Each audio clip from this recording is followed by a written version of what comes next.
RC60 నుంచి update వచ్చింది కదా, ఎలా అనిపిస్తుంది మీకు? కేక్ పెడితే హ్యాపీ బర్త్డే చెప్తాను, అప్పుడుదా చెప్పను. సరే, గ్లిమ్స్ గురించి చెప్పండి. RC60 నుంచి వచ్చినాయి కదా, ఎలా అనిపిస్తుంది? ఏమొచ్చింది, ఒక ఫోటో వచ్చింది అంతే కదా. అదే ఎలా అనిపించింది చెప్పదే. బాగుంది, రా లుక్లో ఉంది కొంచెం. ఏంటిది పెద్దయ్య, ఏంటిది పెద్దగానే అరిసేలా ఉన్నాడు. బాగుంటుందేమో చూద్దాం. ముందు అన్నం మెతుకు చూసి కనిపెట్టలేం కదా, ఉడికిందో లేదో. కుక్కర్లో వేసిన తర్వాత చూద్దాం అనమాట. వాట్ ఈజ్ వాట్ అన్నది ఆ తర్వాత.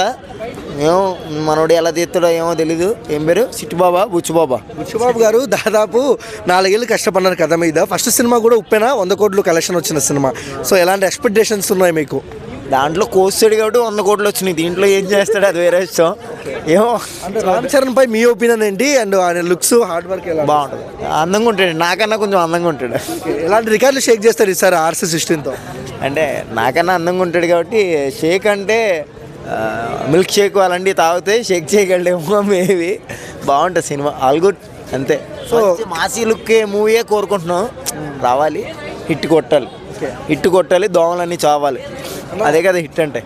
కాదన్న, ప్రపంచ స్థాయిలో పాన్ ఇండియా లెవెల్లో లేదు. చెప్పు బాగా.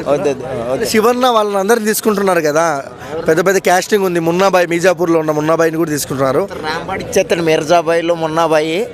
అదే క్యాపబిలిటీ, అదే క్యారెక్టర్ ఉంటే బాగుంటుందని నేను కోరుకుంటున్నాను. అంటే మనకి మున్నాబాయి ఎందుకు నచ్చేసాడంటే రియల్ క్యారెక్టర్ అనమాట. ఇక్కడ నలుగురు మంచోళ్ళు ఉంటే ఒకడు దోల తీర్చేస్తా దొంగ లంచోడక అంటాడు. అలాంటి క్యారెక్టర్ కాబట్టి అలాగే ఉండాలి ఈ సినిమాలో కూడా. అప్పుడే హిట్ అయింది. మనోడికి మళ్ళీ ఏదో నార్మల్ క్యారెక్టర్ ఇచ్చేస్తే ఏమో. రిలీజ్ చేయడమే మన బుచ్చిబాబు గారు గన్నుతో రిలీజ్ చేస్తారు మున్నాబాయిని. రామ్ చరణ్ గారికి మున్నాబాయికి సీన్ పడితే ఎలివేషన్తో విలన్గా హీరోగా ఎలా ఉంటుంది అన్న థియేటర్లో? అవన్నీ చెప్తే నేనే డైరెక్టర్ అవుతాను కానీ నేను ఇక్కడ ఎందుకు ఉంటాను ఏమో తెలియదు. ఎలా ఉంటుంది అలా బాగుండాలని కోరుకుందాం. ఎందుకన్నా మంచిది, హ్యాపీ బర్త్డే చెప్పాను. కేక్ వీలైతే పెట్టు, లేకపోతే కొరియర్ చేయి.